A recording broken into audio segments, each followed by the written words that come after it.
To help your girl's skirt or trousers last that bit longer, or if they are on the skinny side for their height, you can use the elastic waist adjusters to create a smaller waist size.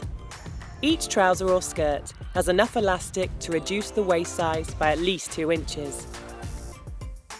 Found on the internal waistband, gently pull the elastic through the fabric at the waist. There are various buttonholes you can find along the elastic. Use the appropriate one to fasten over the button provided.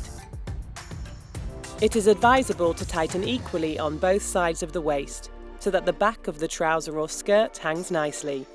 Remember, you can let them out too as your child grows.